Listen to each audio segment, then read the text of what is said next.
So I'm trying to limit whiskey consumption, at least my good ones like the triple smoke and the Ardbeg. I'm trying to limit the consumption of those to only when really great things happen. And the Orange Man did get impeached today. Hold the fucking phone. Get the fuck out of here. Pause the podcast. I need to break out the good whiskey. Yeah, break out the good whiskey in honor of the impeachment. No one bring up the Senate. Don't bring up the Senate right now. We are the Senate. We don't have to think about the Senate tonight. The Senate will decide his fate. But I am the Senate. I am. But look, you don't understand. I am the Senate. Actually, it's something more like, well, I am the Senate. Yeah. I'm Mitch McConnell. I'm a turtle.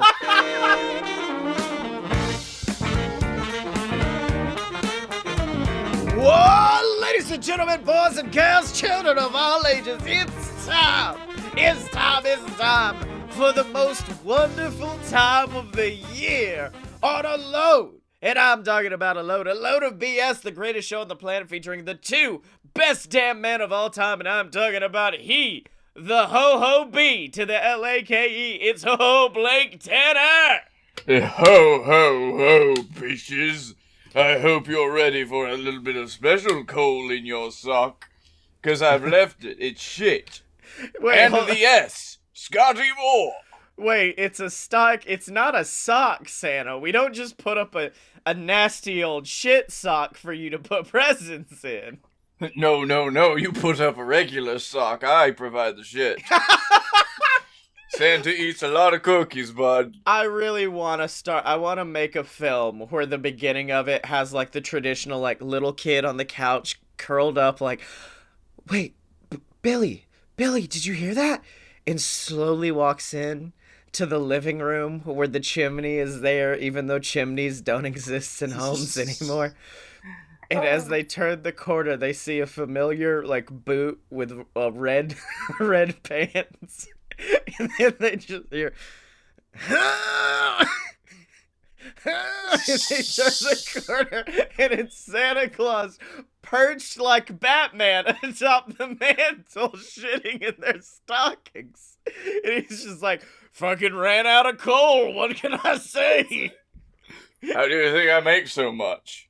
I made it my shit coal. That's what I do. I could solve the energy crisis in an instant. Not global warming, though. I'm about to cause that bitch. I do want to say, though. Yeah. I did have my first, talking to a friend, like, in the wild, where I did just riff off a pitch from an idea they shot out. Yeah. And this was the first time that someone's ever like, shit, I kind of want to make that into a short film. And you're like, hey, you need to listen to this podcast. Each week we just throw out dumb shit like that, baby. You got it. Also, we do need to get into why we missed last week. But before we do that, I do want to say, it's not a well-written film. But Noelle on Disney Plus made me cry like a baby, and it's very fucking good. I just need everyone to understand how good of a film Noelle is. The funny fucking thing is when you mentioned that, I didn't I remembered a short, like, 30-minute animated show called Noelle. Yeah. That was, like, made in the 70s or 80s, I think, is when this was animated. And it's about a little Christmas ornament that learns about Christmas. And when you were saying that, I was like, is that shit on Disney Plus? Oh no, it's a Disney Plus Hallmark movie. All right. It's literally, by the way, I was scanning through and I went, Anna Kendrick's very hot. I want to watch Anna Kendrick for 2 hours. And then by the end of it, I'm openly sobbing at the film. It's so beautiful. I love it. But Blake, what I don't love is when we have to miss a week of podcasting. And we had to do that last week and it sucked because last week was the most wondrous time of the year. It was Justin fucking Long Day. And we missed, I will never forgive us for what we did to cause us to miss Justin Long Day. I was able to celebrate Justin Long Day, of course, in private, just with a small family gathering. And, we did watch a 20-minute video of David Lynch making quinoa, so I felt like we were still in the spirit. Yeah. You logged on to longhub.com and just enjoyed some private time with Justin Longday. Exactly. We got to see all of Justin Long's YouTube favorites from the year. Yeah, well, we started, the journey starts out in a little town called Nashville, Tennessee, Blake, because we planned to go to see one of our favorite wrestling companies, GCW, that day. Yeah. And before that, I said, hey, bud, why don't we just go to a distillery? One distillery. Single distillery. Yes, you pulled up one distillery and said, okay, this will be fine because we're going to have several hours before the show when we get there. Cut to you getting out of the car to look for parking and me realizing, oh, there are like fucking 4 distilleries on this block. And we went to the first one. It's Corsair Distillery in Nashville. Fucking phenomenal place. It's really great. They've got like, I guess the best way we could explain it is like, you know how some beer companies are like weird and edgy and do fun things with beer? Yeah. They do that with whiskey. And it don't turn out well most of the time, but when they find gold, they fucking find it. Man, that first one we went to was probably some of the most interesting whiskey I'd ever tasted. Yes, it was all very interesting. Not all good, but interesting. Then we leave there, and it was like we walked into the exact opposite of the place we just went to. Because the place we went to was like this very nice craft distillery with all of these exotic flavors. They make like a quinoa whiskey and the triple smoked whiskey, which may be my favorite whiskey of all time. Did you just say quinoa whiskey? They didn't have it on the day, but they make quinoa whiskey. So, this very cool, hipstery place with very nice, exotic whiskeys. We then go to a place that's like, we got fucking moonshine and we put lemonade in it. So, just sit here, put your shot glass on whichever one you want to try, and old Jeb will come by and pour you a little bit of it. You can only have 5, but if you leave and come back in 15 minutes, I'm not gonna give a shit. Not a lie, because we did end up going back. So we went there.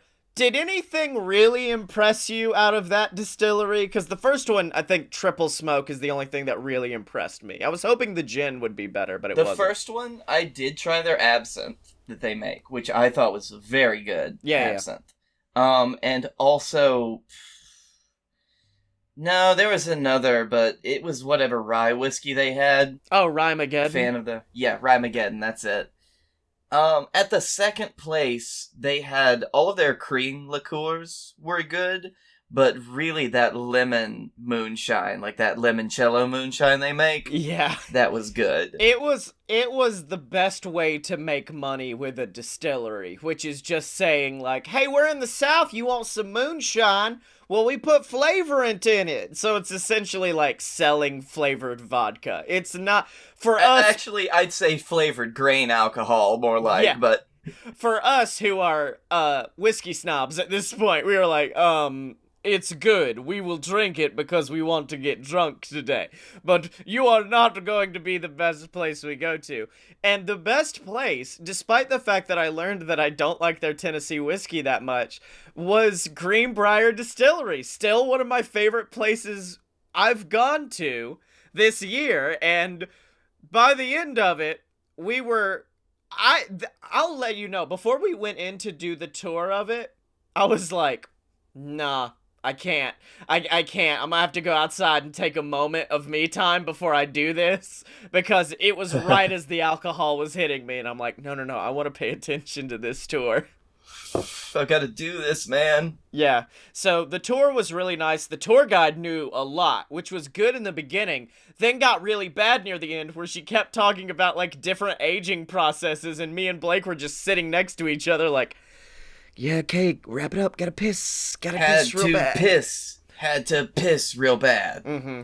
And then we met the best boy on the planet. Blake, would you like to talk to our listening audience at home about... Wasn't it Kyle? It was Kyle. Kyle was... So at the end of the tour, you know, they have the tasting, of course, and they pour you a few little samples of a bunch of their whiskeys. And so we had our tour guide. I cannot remember her name right now. Well, And no matter what, she was explaining everything and taking us through it. And by the way, I've never felt like a bigger asshole in my entire life than when she was like, everyone take a smell of it. What are you guys smelling off of this one? And I was like, oh yeah, this one's got a lovely apple with like a caramel finish. It's nice. Meanwhile, every other fucking person there was like, it smell like whiskey. That's what this smell like, right? pure alcohol is what it is. Exactly. And at that point, I feel like me being the actual snob I am. Well, we were talking amongst ourselves a lot about the whiskey, and Kyle was just kind of in our corner. Yeah. Like, Kyle was fucking lapping it up. Like, every single thing, he was like, yeah, I've gotten apple in this one before. Oh, yeah, I've gotten, like, a hint of black licorice on the back of that one before. Yeah. That's nice. Like, he gravitated to us because he's like, these guys are actually talking about stuff. I kind of just want to listen. Yeah, exactly. So, actually, there was a point in the tasting where everybody else was, like, waiting or, like, still sipping on their samples, and we'd already finished ours. And, he was already like, oh, don't worry, I'm coming. Yeah. Well, no, my favorite was at the end of the tasting. Because me and you are over there being the assholes we are, and we look over it and we see it is a reserve cask strength bourbon, and I was not a fan of their Bellmead line of bourbons before this, but I just saw cask strength and reserve, which I knew were like, oh, that's the good shit. And so that cask strength, which was like their first batch since the Greenbrier came back, was ready in October. Yeah. Well, no, that was the Tennessee whiskey. They actually source their bourbon, but we cannot get into detailed bourbon talk on this show yet. That's gonna be the 8th podcast we do. We just throw a bourbon talk episode in. Is that going to be the podcast that I finally just go crazy and set my house on fire? Yeah, that's gonna be the one. But afterwards, I just lean over and I'm like, hey, Kyle, how about that cask strength reserve over there, buddy? And he goes, motherfucker, I was already going to get it. I was already about to reward you for your efforts today, for your bravery in the whiskey mines. I was going to give you the taste of this. And I know we didn't want to get into much whiskey talk. It's fucking good. It is really, really choice. It was good enough that I did buy a bottle of it. A $65 bottle of bourbon Blake Tanner purchased. He is very good. And I don't blame him. I don't blame you for that at all. I'm only breaking it out tonight because, like, I said that I was going to save it for special occasions, and tonight's pretty special. Yeah, a certain orange boy did get impeached, so that's always good. And so that was it. Then I went back to the Moonshine Distillery, just like, because it was free. That was the only one that was free, and I was like, I wonder if I could get more. I did get more. And then I bought a salted caramel for my dad, and then I bought the triple smoke from Corsair. And then we ended up going to the GCW show, and we've talked about that on Fight Boys, so you guys can go listen to that. And here's where things kind of took a turn, a change in the night, if you will, Blake Tanner. Because we go and eat at this nice barbecue joint, and you and I had been talking about, like, man, Justin Longday's coming up. Justin Longday, it's just around the corner. What could we do? What could we do? And so I started looking up stuff about Justin Long and found that he was actually going to be doing something in New Orleans, like a few days later, like a movie. And I said that to you as a joke, and then we get into the car full of barbecue, and you know me, I take a good barbecue nap, and I fall asleep, and then finally I hear a ka-chunk as you pull into a gas station, and I get out of the car to stretch my legs, and I see the fucking Gulf of Mexico, Blake. The Gulf of Mexico. You were asleep for a while. I'd been driving for almost 10 hours straight. Yeah, I know. I was impressed by that. You got out and you had 3 Monster energy drinks and an already empty crushed one in your hands.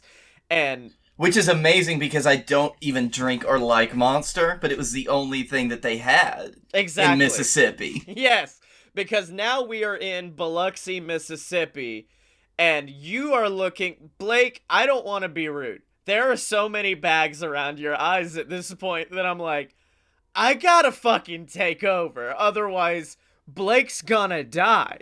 Yeah, to be honest, I don't remember much about the last 6 or so hours of driving. As a matter of fact, I was headed straight for New Orleans. I have no idea how we ended up in Biloxi. Well, I mean, that's like on the way to Old Nolans. I assume you stopped there seeing all of the nice casinos. And It did bring me back. well, I mean, the thing is, it was a wise choice to stop in Biloxi because we had spent all of our money on whiskey and GCW tickets. So then I did my usual thing, which is I knew you were tired. I knew I was in no condition to sleep. So we went to the Beau Rivage Casino, and I walked in, and I just Rain Manned the fuck out of it for a few hours. I just sat in front of numerous different slot machines, slowly winning us enough money for gas and enough money to get us a hotel room for the night. The last thing I remember at the casino, because it just kind of came in and out, was I sat down at a blackjack table. Yeah. And You when were- I got You out... were very tired.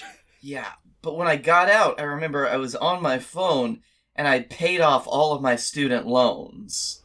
Yeah, it was really weird, like, because with me, you know, when I'm in a casino, I pick, like, a slot machine. If that one doesn't pay out well in, like, the first 10 spins, I just get up and move. I'm always moving. I'm always chugging along, and I was doing that for a solid 3 hours, and the whole time I'm looking over, and I'm seeing you, and it was almost as if the world was moving in fast motion as the dealer just kept fucking shooting out, because it was late at night. You were the only one in there at this blackjack table. You were playing exclusively against him, and I don't know, I just kept seeing the chips stack up, and I was like, oh fuck, we may actually get the cash for this. Yeah, then I did, like I said, aforementioned student loans. Although, my life is a lot easier right now, but we were still broke except for your slot machine money. Yeah. Well, I did use that to get us a hotel room at the Beau Rivage, which I know you weren't a fan of, but I enjoyed the heart-shaped jacuzzi we got to spend a few hours in. It was very nice. I know we were very close because it was a tiny hot tub, but I enjoyed it. Wait, that wasn't the bed? No, Blake, it was full of water. I just thought it was a fancy casino bed. No, bud, that's not how beds work. You would drown in it. But I thought, I was fine. You weren't fine. Like, I know we're trying to, like, goof. You weren't fine. You were not in a good space. So I finally drag you out of the hot tub, plop you in a bed, and we fall asleep. And then the next day, we wake up, and that is when principal shooting on, Long Justice, the Justin Long cowboy movie, was starting in New Orleans. I can't remember what state. Louisiana. New Orleans. Are you sure I'm the one that wasn't okay? No, I'm not okay now. But then you weren't okay. So then we wake up, and we just bolt straight for New Orleans. And I feel like we could have found the set sooner if we didn't find Bourbon Street first. I thought they were filming on Bourbon Street was the mistake. I'm sorry. See, you said that, but it definitely on the day of sounded like a goof of you just wanting to go to Bourbon Street. I know you're trying to cover your tracks now, but we did just stop at Bourbon Street. Yeah. It was a good time, though. Yeah. I mean, it smelled like piss and puke, but what more do you want going to Bourbon Street? Well, I feel like it not only helped us just kind of relax after the 10 hours of driving you had done the night before, and then like the consequent 4 hours the following day. It helped us relax, and also it did get us acquainted with one boy. One boy who actually was the key grip on Long Justice, the third film in the Bad Detective series starring Justin Long. What was his name? That was Nick. Nick. Okay. So Kyle was the whiskey guy. Nick was the Yeah. Justin Long guy. Okay. And then Dylan was the guy who took our tickets at the whiskey place, which I only remember because almost everybody we met had a name of somebody that we know. Yes. Now, Blake, I don't want to be that guy, because Nick did help us a lot. We actually gave him a bottle of the... I know you didn't want to part with the reserve bourbon, but we gave him, like, half of that bottle. I mean, I was ready to smash the bottle over your head before I gave it to another living soul, but, you know, we all had to make compromises. Well, you only gave, like, half of it. That's why you're still here sipping some today. But he did help us onto the set. Like, he got us in as extras for the film for the following day's shooting. I do want to say this, and this is just a theory I thought about. Like when we got back, I realized, like, oh, fuck. And it is the fact that this is the third film in the Bad Detective series. That man's name was Nick. And he had a very distinct voice, Blake. I just want to say, we saddle up to the bar next to the man, and he's like, "Hey, how you fellas doing today? Anything we can do for you?" And I'm like, "You're not a bartender. Why are you?" "I can help you out. I'm just here for a couple of weeks. Let's have some fun, fellas." And that's when Wait. Are you saying that was... I'm saying that Justin Long ain't the only boy we met. There was another boy. There was a caged animal, if you will. Damn, I knew it was a wig. Yeah. I love the concept that the wig is what threw you off. Fuck. Not the full old man beard he had grown at that point. But yeah, we talked to Nick for a few, and he was like, "I can get you in with Samantha. Samantha's our casting agent. Do you have any, theatrical background?" And that's when we and you took out our UAB degrees that we carry with each other all the time. And we always have to they're like our FBI badges. Exactly. Mine said Angus Young. Yours had fucking Bon Scott on it, because this is just supernatural at this point. But yeah, then we go and meet Samantha, and Samantha was immediately like, "Oh, you guys have got it. We needed two drunk assholes in the background of this one scene to be accosted by the bad detective himself, Justin Long." And this was our big break into film, man. It really was, but I mean, this is where I get a little fuzzy, because at that point I began doing what's known in the business as method acting, which involved me and Nick going back to Bourbon Street and just getting fucked up for like 5 hours. Well, that was actually, I was wondering where you were, because that was the time that I'd spent on set, like, awkwardly hovering around craft services, hoping to get a glimpse of the boy. Yeah, you hoping to get a glimpse of the man himself, and then they called us in to rehearse the scene. You weren't there, though, so I was really worried, but I said, "It's okay, I'll just run both of our lines," because I was super jazzed, because Justin Long was going to come out and meet us.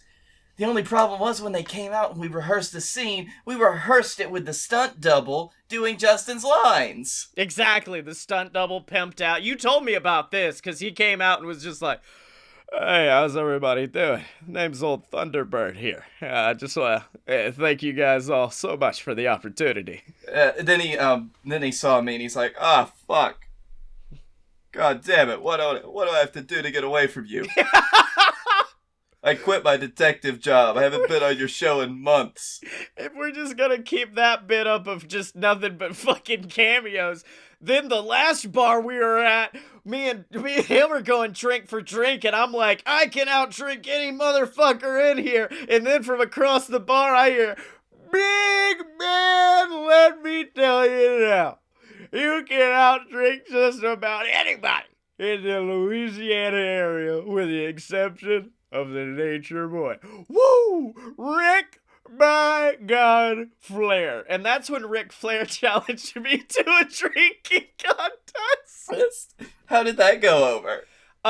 Surprisingly well, because Rick actually can't drink alcohol anymore because of, like, his heart condition. One shot and he was gone. The ambulance took him away in an instant. So I beat Ric Flair in a drinking contest. That was really good. Did you get anything from it, or was it just bragging rights? I got his robe. Okay, that's good. He was at the bar in the rope.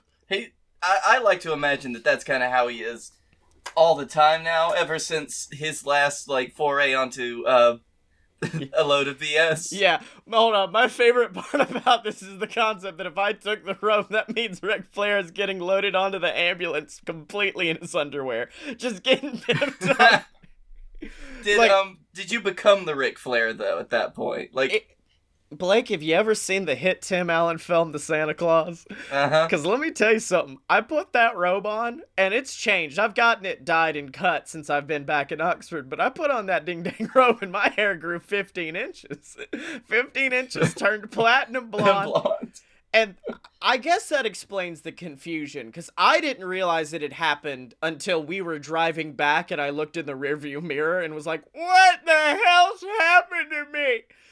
But you gave me a confused look because you finally texted me like, principal filming is about to begin. You need to get here now. And also Nick was like, I really should have been there. I'm the key grip. Fuck, they're gonna fire me.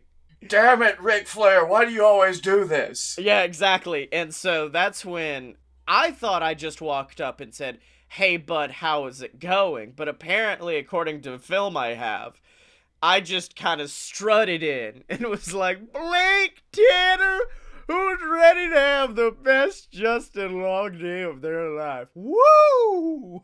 The great thing was, like, you looked like Ric Flair, except your face hadn't completely changed at that point.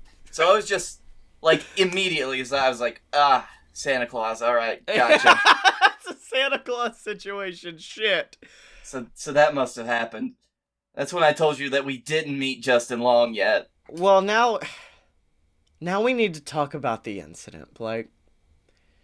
Because, yes, we began principal filming with Justin Long.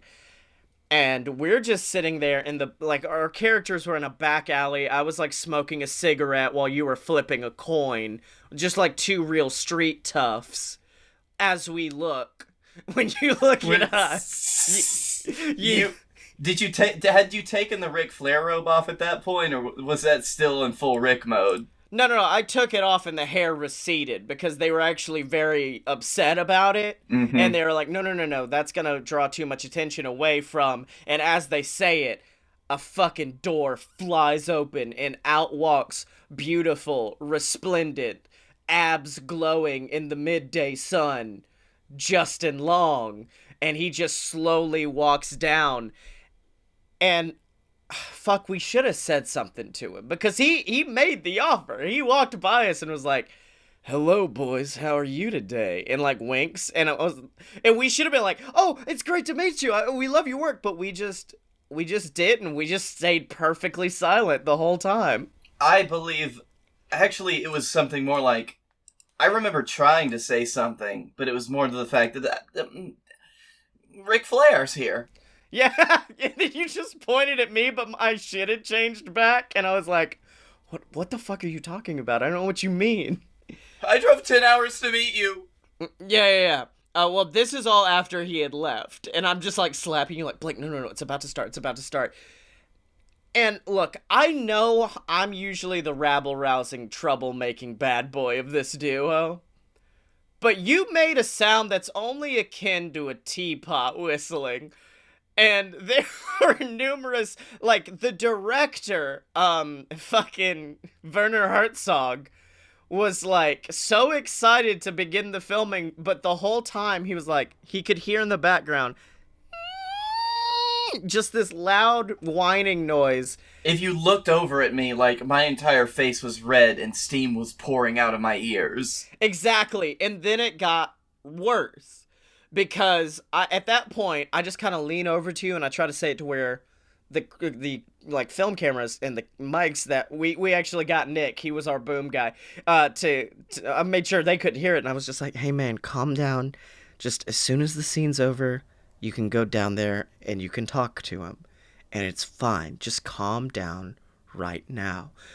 But you kept making that fucking whistling noise. Because, like, dude, if I had opened my mouth at that point, it would have scalded your face and melted it off like the Ark of the Covenant. Exactly. And Werner found out eventually. Werner was like the sound guy comes over and is like, there's this weird noise. And Werner just goes, all right, can we just take a minute? Everybody take 5, and we're going to, we'll wrap back up in about 5 minutes. The scene's over for now, though. It was something, he was talking to some of the production staff, and he's like, you know, in one of my other films, I could use this as a really great metaphor for the willingness of the human spirit to escape from a man's body, and how he will fight against the continuing entropy of everything and all things, but this is really just fucking annoying right now. Get him out. Well, no, because no one knew it was coming from you. They just thought it was an audio issue. And the minute that he said, okay, the scene's over for right now, almost as if it was your fucking sleeper cell code, you heard scene's over, and you just rushed Justin Long, embracing him and tackling him to the ground, Blake. I don't know if you remembered it, because afterwards it seemed like you were almost in a fever state, but you fucking wrecked that dude. I do remember, like, in my mind, it was a gentle hug. But when I woke up, I was in the position of where I had just football speared Justin Long into the craft services table, and I believe there was Gouda on his face. Yeah. I think that's the moment you started to wake back up. It really sobered you up. And the next thing you heard was, we gotta fucking go. And it was me grabbing you around the waist and kind of just like lifting you up, wrestle catch can style, and running with you like Shaggy running with Scooby-Doo. That's because you putting the robe back on. Yes, it gave me the strength of 10 Ric Flairs. And I rushed out.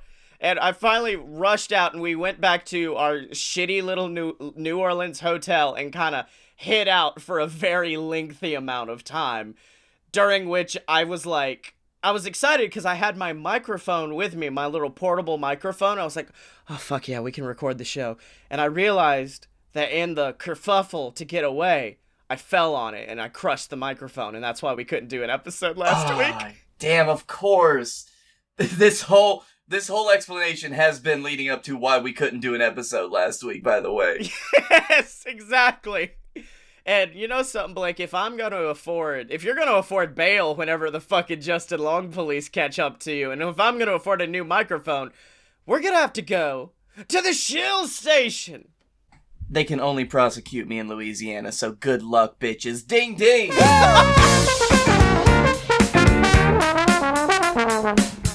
So Blake Tanner, woo! Oh, he's got the robe on again. What would you do if you heard this show and you wanted to support these good BS boys right here? If you just wanted to make it right on the BS boys, where could you go? Well, Scottye, Rick, Woo! Whoever you are, you would go to patreon.com/a-load-of-BS. That is where you can come in. You can support us. You come in, show you love, show you care. And if you are one of our lovely supporters, one of our lovely BS Moon Marines, you get some real cool shit. What do they get, Scottye? You get shouted out on the show of your choice every single week, like the podcast Radish and Associates Anonymous, like my mom and dad, Salty Frank of the Seven Seas, Ghazi. They all donate. They are the Patreon champions of the entire world. But not only that, you get access to exclusive content that cannot be found anywhere else. An exclusive show from Fight Boys called Wrestling History X, where we talk about all of our favorite things in the back history of pro wrestling. An exclusive show from Opposite Attractions, where we talk about the history of theme parks, and the show that me and you do, where we get really drunk and watch bad movies, called You Paid for This. It's like Mystery Science Theater if two guys who are not fucking stand-up comedians did it. And no robots. Also, I just want to say, little follow-up of the lost episode of You Paid for This about Larry the Cable Guy Health Inspector. Larry the Cable Guy knows we did it, Blake. Larry knows we did the thing, because Larry and this is the content you only get in the Shill Station, by the way. Larry, for some reason on Twitter, just goes, I've got a serious question about vaping. Which is a buck wild thing for Larry the Cable Guy to say. But he was essentially trying to ask, like, why do smokers still get, like, smoke places, but vape people don't have vaping lounges and stuff like that? Why don't those exist? And I responded, like, big tobacco, man. That's all it is. And I listed some other stuff underneath it, and he goes, thanks for the info, fist emoji. By the way, you should know all the lines that I said to Butlin by now, and I doubled over. I was like, what? Fuck. How does he know? How does he know? And then it was just me and Larry talking about Health Inspector for a while. It was fucking pristine, dude. I need to say, Larry, if you're listening, if you are just such a great individual that you tune into this shitty podcast every now and again, there's a place that I think you need to go. It's patreon.com/AloadedBS. Well, no, here's the thing, though. Think about Larry. Larry goes everywhere. Larry performs across the world. He's basically a walking billboard. We could put a shirt on there, on that bod of his, and people are going to be interested about, you know, all the stuff that's on Larry's shirts. Scotty, the only way that could happen is if you make a shirt that is a button-down plaid with chopped off arms. I'm working on it. I'm fucking working on it, baby. And you can find it whenever it exists on merch.aloadofpurebs.com. That's where you get shirts for all the BS Network programs. We got posters, we got snapbacks, we got all kinds of awesome stuff, including cups. We got cups, baby! The BS Boozy Sippy Cup is available for you to sample all your favorite alcoholic wares out of. It's even like a wine glass, so it would be good, I would assume, for whiskey tasting, because it's kind of got that two-lipped shape. I don't know. It does, and it kind of is. I enjoy sipping whiskey out of mine. Okay, well, if you want it, you can get it at merch.aloadofpurebs.com. Ladies and gentlemen, the following event is scheduled for one clusterfuck and is set to occur in Birmingham, Alabama. Introducing first, he is the bearded man from the Badlands, the absolute Badlands, Scottye Moore. And in the other corner, sporting the modest plaid on plaid on plaid, the man with the plaid crown. The plaid is plaid on the plaid. The man who knows nothing about wrestling and everything about plaid. Blake Tanner. I'm sorry, was I supposed to do something there? I thought this was just you two. Oh, no, that's Dylan. Hey, Dylan. And we are the Fight Boys, and it's a show about professional and not so professional wrestling. Make sure to check us out, because when you're a fight boy, you're a fight boy for life. So, Blake Tanner, it's been one hell of a week. What was awesome this week? Wait, hold on. It's the end of the year, Scotty. It is the end of the year. That's usually an end of the show thing, but instead it's going to be the entire second segment. Welcome, ladies and gentlemen, to the first annual Awesome Awards, where Blake Tanner and I are going to talk about what was awesome this year in 2019. And I'm hoping it's not gonna run as long as the Fight Boys Awards we did last night that ended up being a 2 fucking hour long episode. Yeah, we are already pushing an hour right now almost. We'll be fine. Well, starting things off, Blake, it's been a year of film. Film happened. I don't know if it was a particularly good year for it, but let's start off with what was the most awesome movie this year? I mean, it was Endgame, right? I mean, you're saying that. And Endgame was a good ding-dang film. But I went through it. And there were films that I liked more than Endgame. I'll be honest. And this is not a popular fucking opinion. Okay. I liked Captain Marvel more than Endgame. I liked fucking Far From Home more than Endgame. Far From Home did come out this year. It was so good. I liked Detective Pikachu more than anything. Ghazi says his is the Joker, which, does that surprise anybody who knows Ghazi? No, it does not.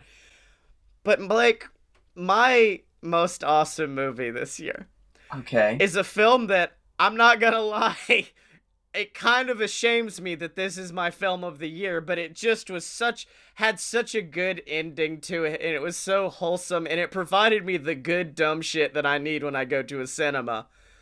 And it's Fast and the Furious presents Hobbs and Shaw. Alright, so yeah, you're going there, huh?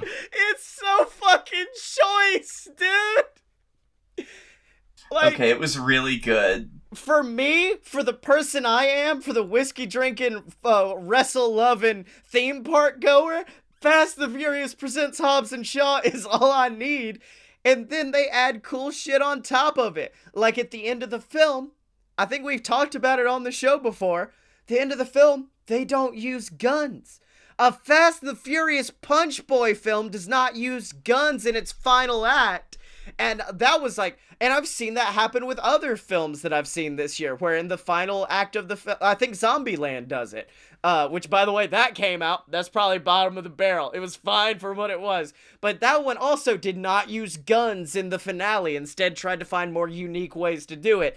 But Hobbs and Shaw did it first, and they did it best, and The Rock flies a helicopter kite, and the string is made of trucks. That's fuck, yeah, that was a really good moment. Okay, my real favorite movie, and this is gonna be, maybe not a surprise if you listen to the podcast regularly, and if you remember this episode. It's Bad Lieutenant Protocol. Yep, 2019, like 15 years running, or 20 even. I don't remember when that came out. My favorite movie was Midsummer, but that's not a fun movie to talk about, so just leave that out there. But I did see the film called Yesterday. Oh, yeah. That does... No, hold on. Knowing you as long as I have, that tracks as a Blake Tanner movie of the year pick. Yep, because it is not a great movie. I would argue with you that it was a good movie, but also, if you're a fan of the Beatles and you love their contributions to music history, it was my favorite movie, and it was a great fucking flick. It's the most, much like Hobbs and Shaw is the most Scottye Moore film to come out this year, Yesterday is the most Blake Tanner film to come out this year. Do you want a story where a guy that's a failing musician, like, falls and hits his head and wakes up in a world where the Beatles don't exist, so he just decides, fuck it, I'm gonna be the Beatles, and he does? Fuck it, I'll be Beatles. I'm new Beatles now. It's like the Santa Claus, but with the Beatles. Exactly. He's like, oh fuck. And the movie is, half of it is him trying to remember the lyrics to Beatles songs, which is hilarious and also the most infuriating thing in the world if you know the lyrics to all the Beatles songs. Yeah, for me, I would have been like, I relate. I know, Hey Jude, don't be sad. Take a big bite of that, fat ass. You know? Yep. There are also great moments in it where, like, some of the, lyrics are changed around because he doesn't remember them, or because, like, in the studio, someone suggests it's like, Hey Jude is great, but how about we call it Hey Dude? Hey dude, I've got the hacky sack. And exactly, and that was it. That was my movie. Okay, well now let's move on. Because I'm not gonna lie, my TV show of the year, you don't need to listen to this podcast to hear me talk about it. You need to listen to Fight Boys. Because my most awesome TV show of this year is AEW fucking Dynamite. It is the only show that I make sure to tune in every single week and make sure I watch live, no matter where I'm at. AEW Dynamite is my new shit, and I love it. It's such a wonderful show. Like, especially if you're into wrestling, if you're a lapsed fan of wrestling, if you used to watch it at any point in time, I'd say give it a shot. If you've never seen wrestling, give it a shot, because it's good. Yeah. Oh, I sent it to you earlier today. It does buck wild shit as well. Like, when they introduce a wrestler, it shows their little nameplate. And above it, it gives a little snippet like the man who won the AEW championship, the only man to pin Chris Jericho, shit like that. But they've been fucking with Adam Page lately, and it's my favorite thing. Like last week, he's just popped up and said, drank a bottle of whiskey alone at home last week. And then this week it said like, IDK, man, just put something like, what was it? It was Mary Ye Holidays. Yeah. It's such a good show. Yeah. But I'll get into mine because it'll be pretty quick. Because it's only been out for 6 weeks and it's still running. And that's a little thing called The Mandalorian. Fuck yeah, I watched the first episode the other day, and it got me in. It hooked me very quickly. It is probably the best Star Wars content I have seen in years. Because it is pure, like, action and story, and it doesn't bridle you down with all of the trying to explain everything away, like, or politics and shit that had bogged down Star Wars for a long time. Yeah.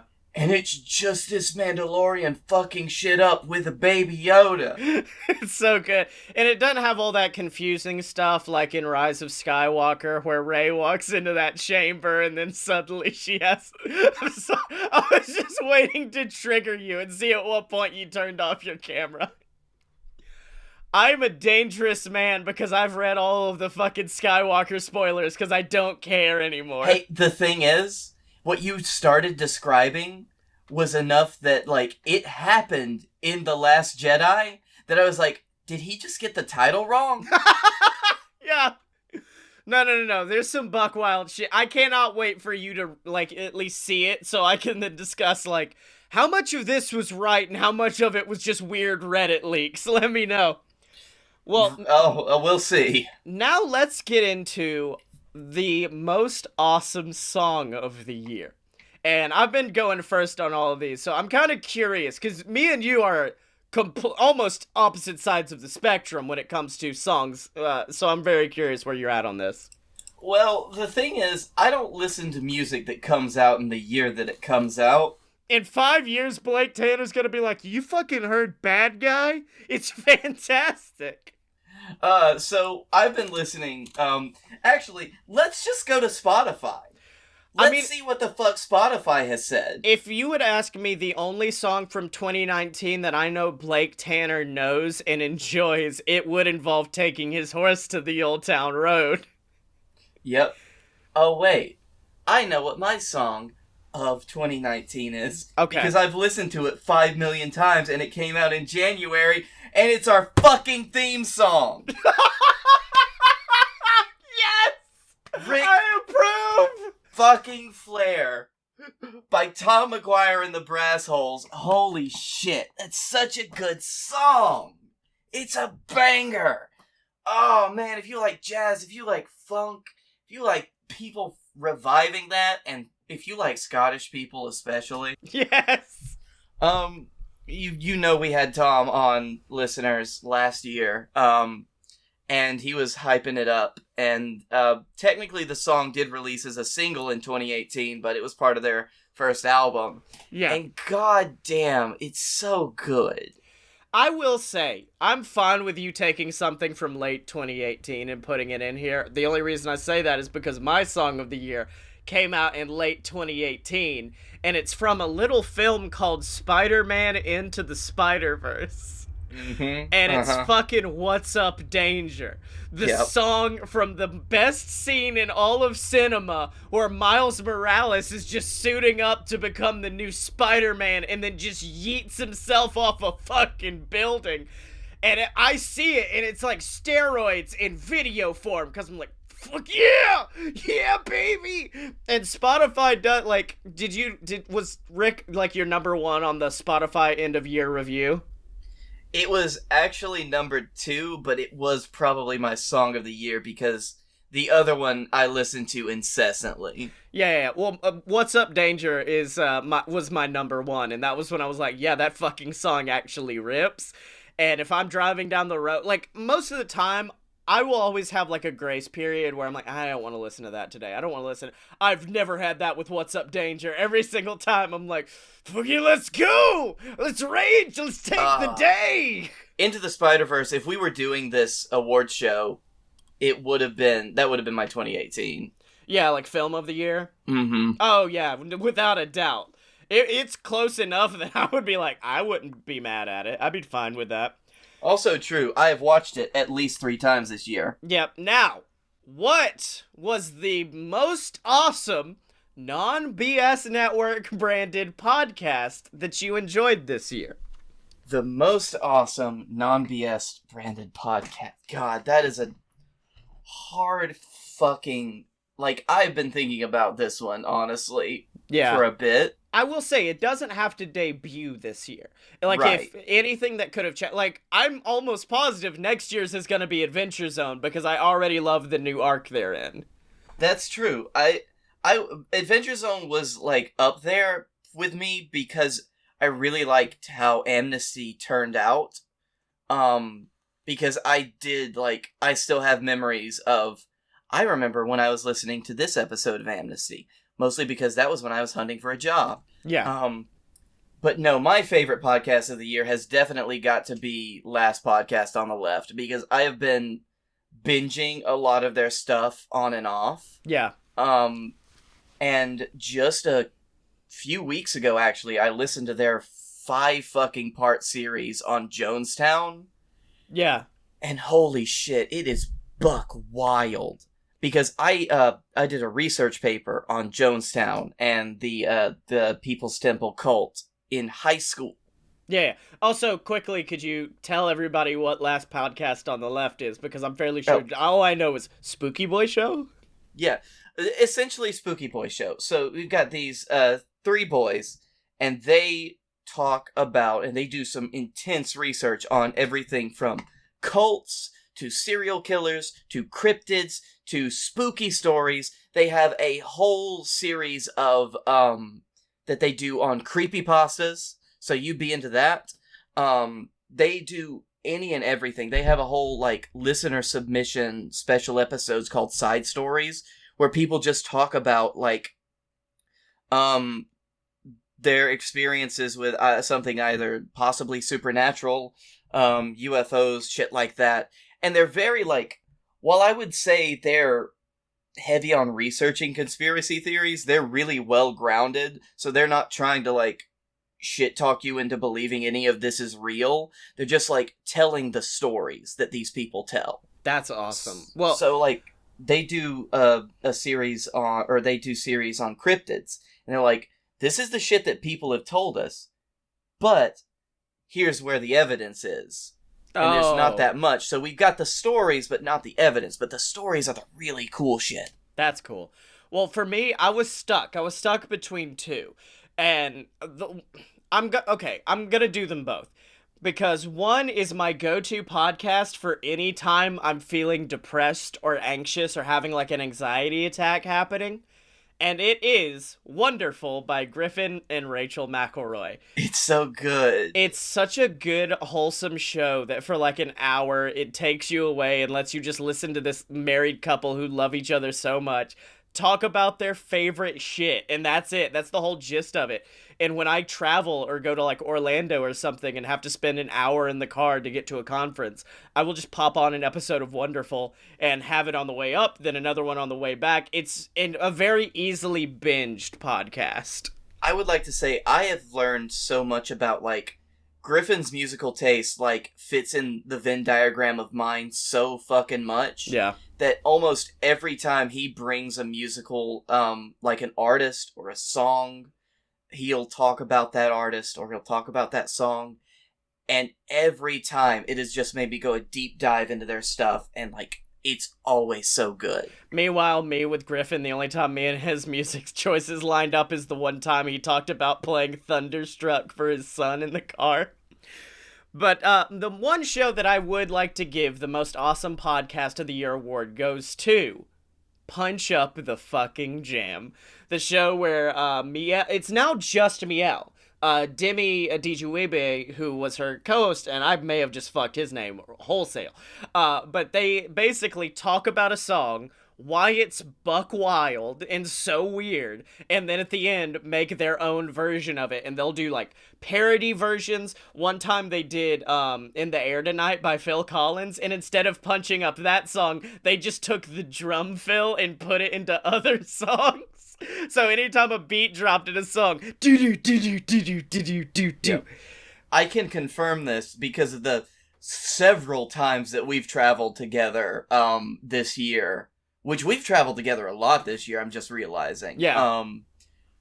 There's always at least one episode of Punch Up the Jam. Yeah, exactly. Like, they've done... And it's a show that... I guess it's because they talk about a specific song that I can go back and remember, like...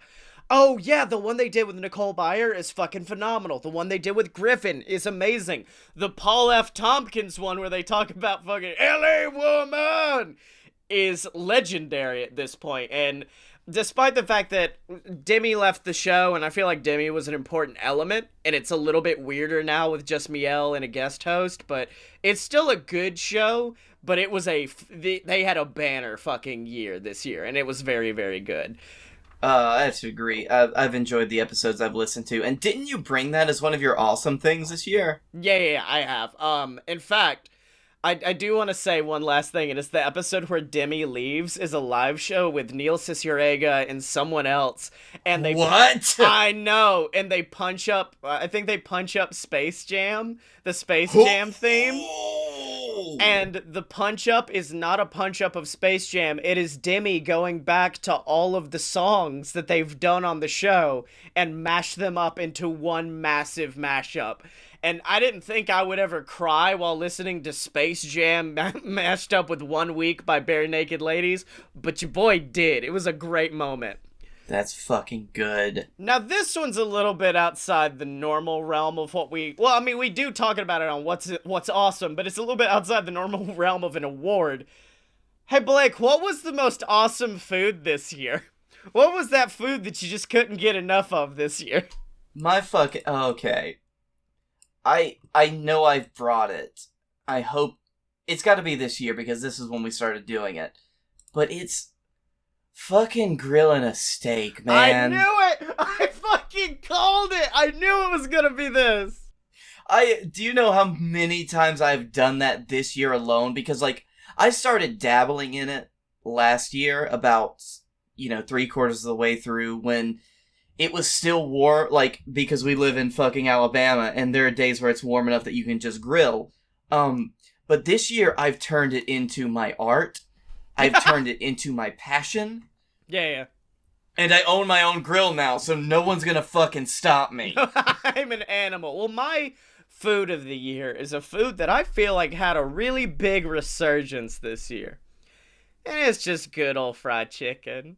It's just fried... Because you had the fucking chicken sandwich war, the Great Sandwich War, which gave us the second greatest chicken sandwich of all time, the Popeyes chicken sandwich. You had a Wendy's chicken sandwich that I will always enjoy, that spicy boy. Oh, the Wendy's spicy chicken sandwich is legendary. Exactly. I've learned that I love the chicken strips from Dairy Queen. They give you zesty queso to dip it in.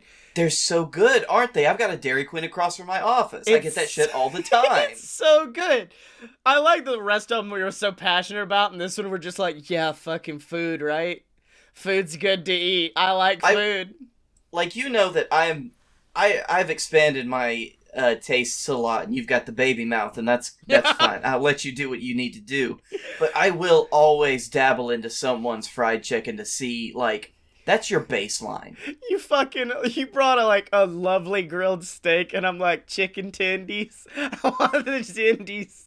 Hey, I've fried some chicken. Yeah. This year, and I will say, my skillet fried chicken is just like my grandmama used to make. Mm-hmm. She still makes it, but, like, I don't get to eat it as much.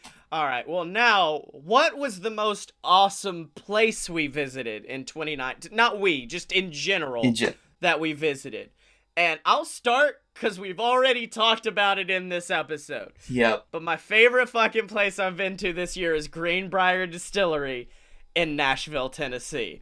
Because we've talked about it on the show. I talked about it on Me Again. It's a place that has such an amazing history and a nearly impossible story of how it got there. They've got awesome people working there. Their gift shop has great shit. Like, they sell, like, mixes if you want to make, like, a sour mix. Or, like, they sell candles that I might have bought for Blake and then stole and just burnt it myself. And it smells And really... you did, yep. Yeah. Mm-hmm. And it's just this amazing little place that's just a celebration of whiskey. And the people who are there love whiskey. And they will talk to you about it ad nauseum. And they will, and you'll love it. Exactly. So that's probably... And that was a late contender, but that's probably my favorite place I've gone to this year. Now, I will say, when you first brought it as your awesome thing, like, it was one of those, like, I'm just gonna let him take this one for a bit. Yeah. Because Yeah. there are times where you get real passionate about your awesome things, and I just need to sit back. I remember it because I can see like your wave file and see where you get quiet, where you get loud, and it was pure silence for that entire story. And I was like, oh shit, okay. It was kind of worth it too, because once I saw the tour, yeah, it was fantastic. Yeah. However, my favorite place this year, the most awesome place we visited, and it was us, along with our buddy Dylan, Yes. for Fight Boys. And we talked about it on the show. But it was when we just went to Las Vegas for a weekend. And by a weekend, I mean 3 literal days. No. It was Not even 3. It was 2. Yeah. It was a almost contiguous 48 hours of us being in the city of Las Vegas, Nevada, where there was very little sleep to be had, because not only did we get there, we got to our room, we chilled for a few, we fucked around at StarCast, which is the wrestling convention. We saw Double or Nothing, which is the AEW show, and we just, after that, walked around Las Vegas. Yeah. We walked down the strip, and then we went to this fucking private party that Scottye got us, like, open bar tickets to. It's a private party! Private party! And, like, a bunch of wrestlers that we like were there, and, like, the entire experience. The next day... I did the cha-cha slide, don't leave that in. You did the cha-cha slide, we got to chill with Mega Ran for a little bit, he got to DJ that whole thing. And that next day, we just fucked around in Vegas during the day. We went to we started out by doing our fucking podcast live, which was fantastic. And before that, we drank at a bar. Yep, not a lot. We didn't have a lot. Let's be honest. I had a fair bit more than both of you. But we did that. We ate lunch at the Tilted Kilt, which there's not one around here anymore, and I know how much you guys love it. Mm-hmm. And we spent a lot of time in Caesar's Palace. Because we went to that cigar bar at the end of the night.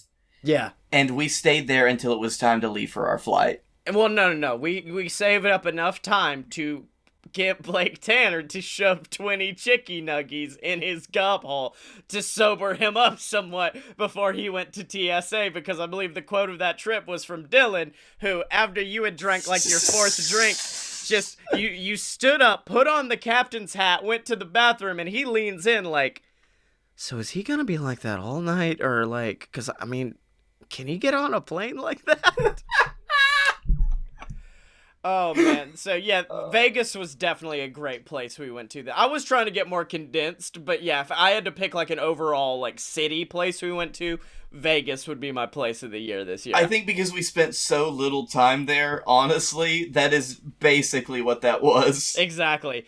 And now, what is your activity of the year? And I don't do grilling steaks again, but just something you've started doing this year that you're really into, that you really like, whether that be like a hobby, furiously masturbating, like whatever you want to pop on there. This has kind of had a resurgence this year, because last year I did it for about half the year, and then my group fell apart.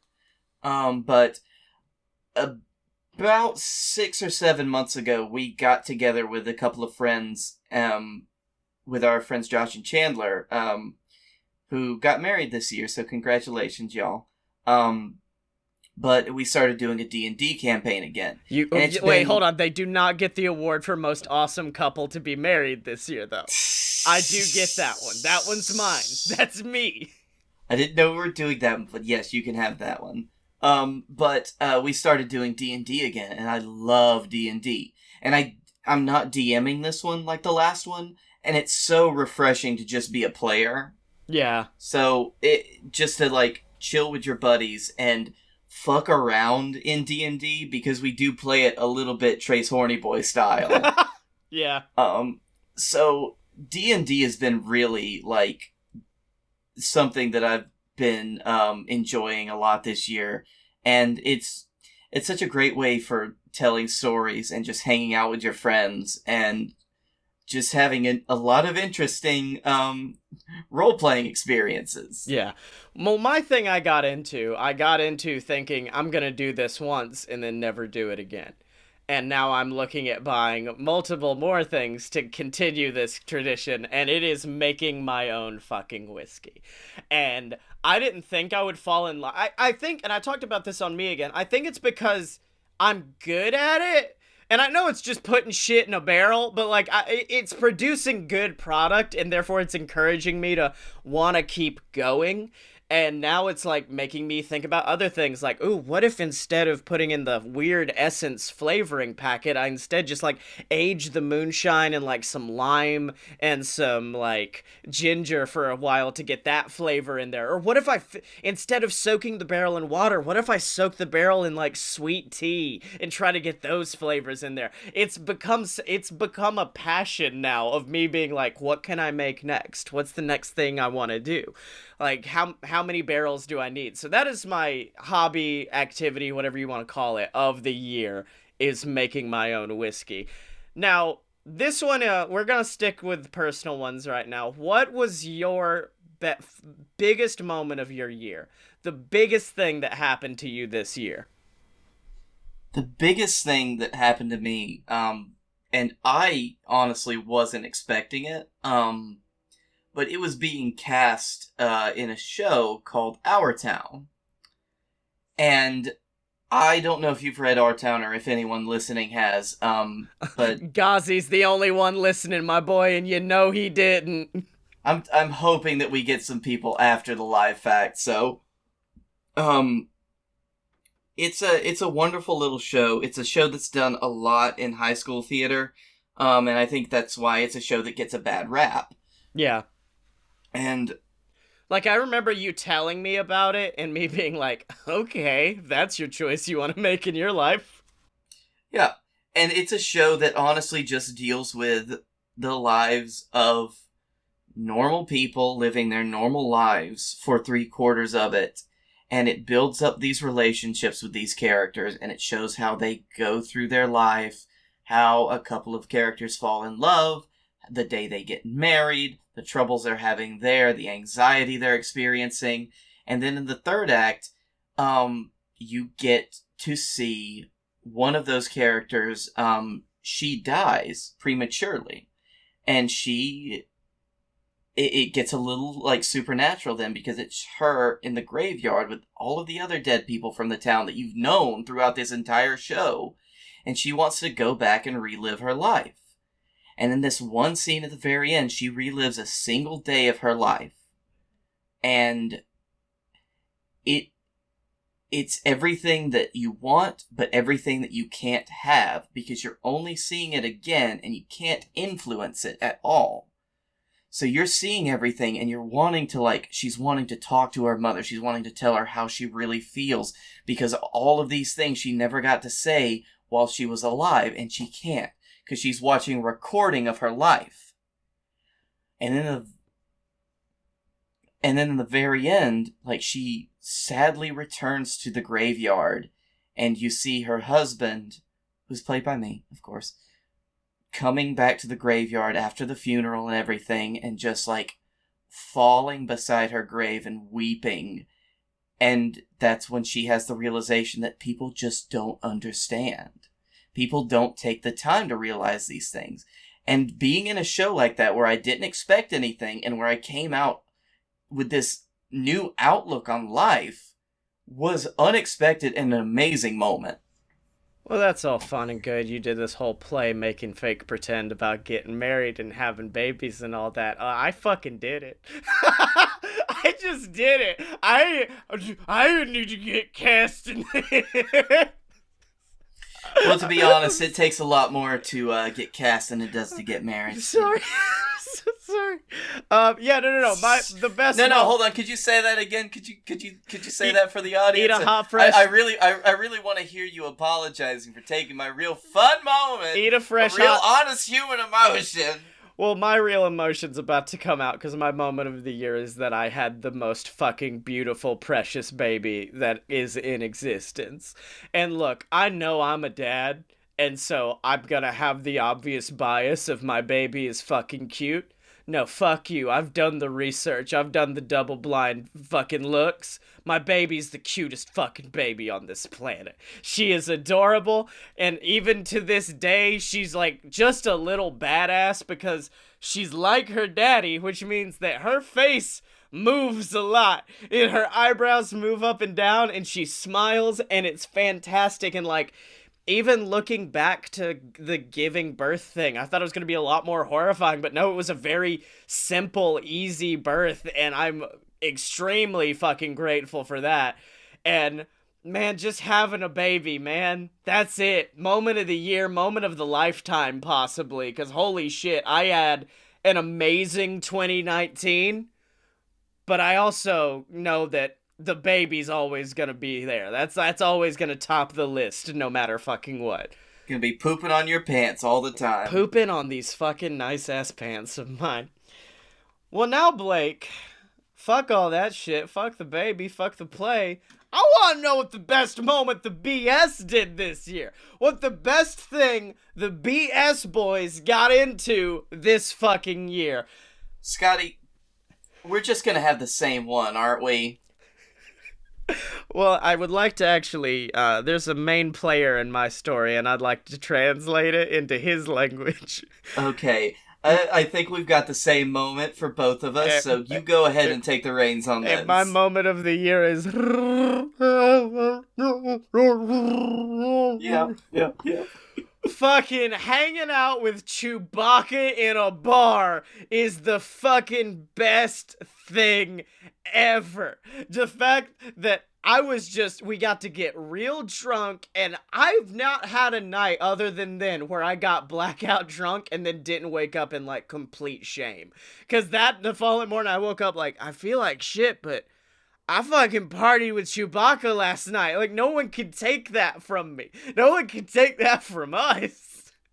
I just want to say his name is Jonas Suotamo. His name is Chewbacca, and I follow him on Twitter, and he's great. He's very, like, he was such a cool guy to hang out with. That was also part of, like, our fucking banner weekend at Dragon Con, and, like, getting to hang out with him and just talk with him, like, just this dude that has been in all of the new Star Wars movies, and that has kind of lived that, experience, and just seeing how down-to-earth he is, and how chill he is, and how it did end up with a bunch of us just in a circle doing the Wookiee sound. It was great. Also, real fun story to tack on there. I did tell you, but we were playing D&D with our friend Tori came and was in a couple of sessions recently, and I brought it up again because I was like, "Oh, she was there. She'll remember." And then she stopped and said, "Oh yeah, that's very funny. That wasn't Chewbacca." And I'm like, "No, that you know that was really him, right?" You do know that, and she just stops and says, "What? No, Yeah. He's just a tall guy, and you were all saying he's Chewbacca." No, he was the dude. He's the dude. Yeah. Also, my secondary favorite thing about that moment is slowly realizing everything that happened that night over the following, 3 weeks. Like I was living the film Memento for a few there, where each week while we recorded, you would just give me little hints and pieces of other shit that happened that night. But yeah, There's always something different that I could bring up. yeah, but if we are gonna go that Dragon Con weekend, I do also want to say probably this one was best moment of the year. We got to do a fucking live show, and the Fight Boys live show was what it was. It was enough for us to say, we've done a live show. The BS live show was the most perfect form of a live show for us that I think could possibly exist. Because we got a bunch of people drunk. We got a bunch of people drunk, and we all hung out, and we did the show, and here's the thing. We are an acquired taste. I will say, a very acquired taste. And these people all were, like, sitting there like, no, we're into this. We get this. This is the vibe we want. This is the vibe we want to bring. And not only that, to have Radish, who is a podcast who I love, and I brought them in personally to Dragon Con, having them on one side, and then having the person who brought me into Dragon Con, Justin Robert Young, on the other side, was just like this perfect moment crystallized of having us all there in that one moment, seeing like podcasting history strewn across those tables. It was a really fantastic thing. And then Vin Diesel drank all our whiskey. And Vin Diesel did drink quite a bunch of that fucking whiskey, and then said he was gonna put a poster up in his gun cabinet or something. He took that poster, and we did sign it, so that better be somewhere. Also, I would just love to say, our work on that Terror Bird presentation Yes. is probably the most work we both put into this podcast, other than your editing. Yeah, most work you've put into this podcast. I'm gonna do that. Easily the most work I've put into this podcast. Well, now, Blake, let's get into the finals. And this is kind of our yearly review of ourselves. I want to do two. I want to do what was the best episode of A Load of BS this year, and what was the most awesome pitch we did this year. I guess we could start with pitch, and we'll just go through those quick. So, honestly, my best pitch for this year, because this spanned out over multiple episodes, almost a month apart, earlier in the year, and that was our first Fast Food Mafia. Yes. That evolved into the Game of Beef. Game of fucking Beef. I picked two for pitch because I was like, he's gonna bring Game of Beef. Game of Beef is just so solid. You can't ignore it. Right. I think that was probably just the best back and forth we had, because we had a world and we built it up more than any other world. I think we took the time, because we just had this one perfect crystallizing idea of, and it started out a month before. Yeah. We talked about the Fast Food Mafia, and it's like, what if all these fast food characters were in the mob? And then later it evolved into, no, fuck that.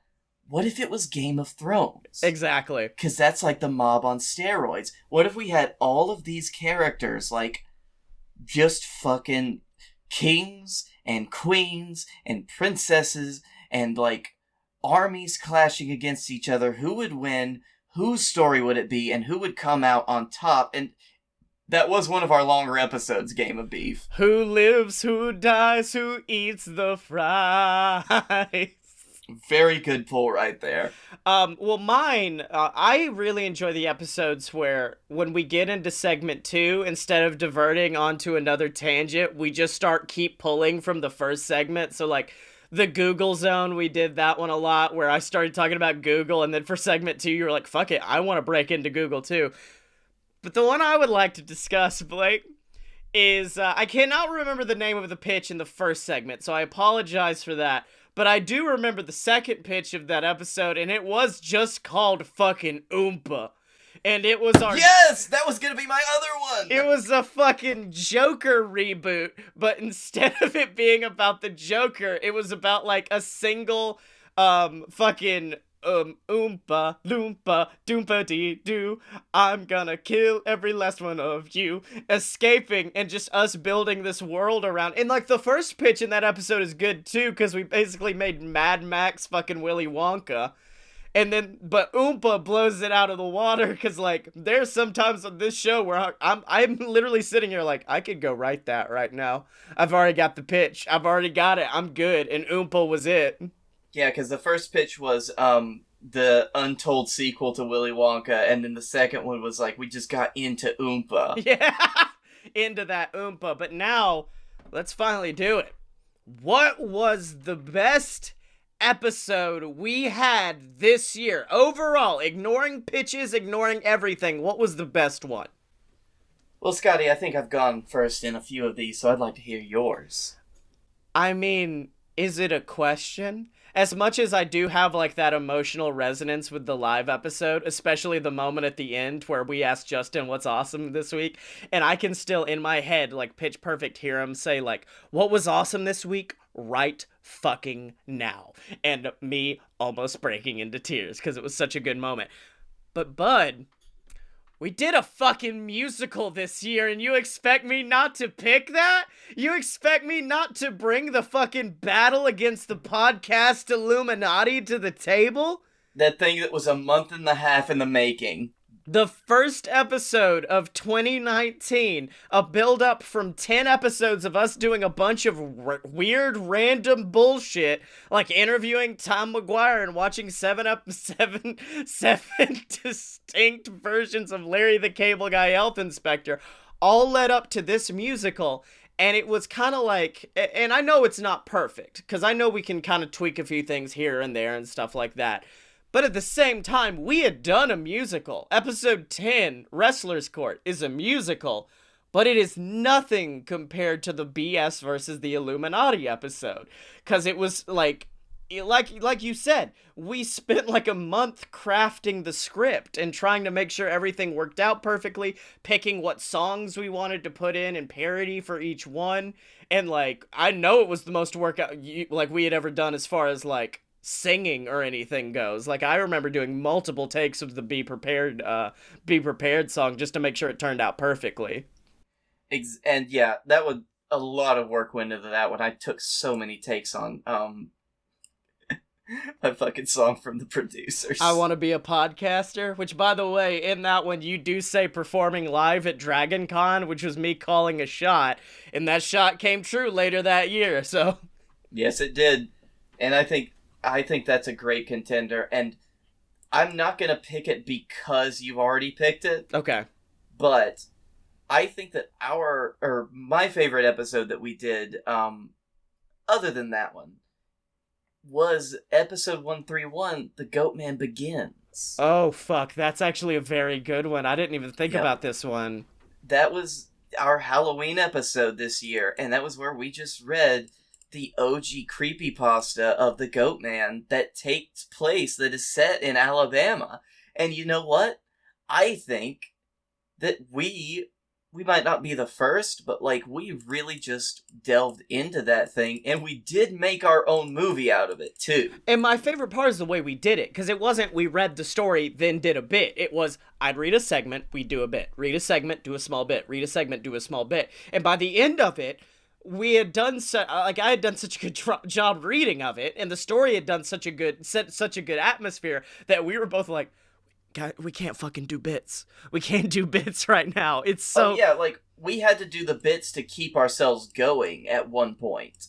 Yeah. Because this is a truly, like, I think it's a really well-written, or, it's a well-paced story. It's pretty well written, and you could do a good dramatic reading of it, like you showed in the episode. Yeah. And I think that that's just a great episode overall, and that's kind of like how we can take one thing and try to turn it into another. Also, I was at the apartment alone when we did that, by the way. If you don't remember, and it was terrifying. Yeah, so I feel like if anybody, if you're out there and you want to go back and listen to 3 episodes from 2019, I would say live episode, musical episode, and Goat Man. Those are like it. That's really it. Also, I actually listened to the pitch episodes that we said, which was Oompa and Gamble of Beef. Yeah, do those as well. Well, now usually I'd ask you what's awesome this week, but we've kind of already gone what's awesome this year. Instead, I want to do something a little different. And that is, I want us to call a shot. Both of the first episode we ever did, we called shots. We called the shot of having condoms at our first live show. That came true this year. I want to call shots for 2020 of what we want to come true, whether that be on this podcast or in our lives. I think in 2020, I am going to do a live theater version of a show based on and satirizing Harry Potter. Okay, have you already just auditioned for this and this is just you announcing you? Have not. I'm doing it tomorrow. But I'm calling the shot. Okay, well, my called shot's gonna get a little bit more ballsy because I've already submitted the second annual End of the World party for next year's Dragon Con. And after this year, I doubt that they would be like, no, they'll definitely bring us back. And this year, we had some guests. We had Radish, we had Justin Robert Young. I wouldn't mind bringing Jury back in. He was great, and the Radish guys. But there's one guest I want. And it is a guest that we are going to get. I'm calling the shot right now, Blake Tanner, because the man who's going to help us save the world at the end of the world party is none other than your boy, Austin Creed, also known as Xavier Woods of the WWE. You know he's gonna be at the Dragon Con. We know he's gonna be in the area. We're getting Creed for next Dragon Con. I'm calling the shot right fucking now. Well, you heard it, Creed. I hope you're listening, because you know what? Sometime at Dragon Con, you're gonna be there with us. Exactly. Bring your boys. You're gonna need them. Except the New Day. But until next year, Blake Tanner, where can people find you on the internet? You can find me at Blake A. Tanner on the Twitter. You can find me at the Darkroom Vidya on YouTube, as always, but never. And you can find me doing everything here. A load of BS. Fight Boys. You can find me on the Patreon doing You Paid for This.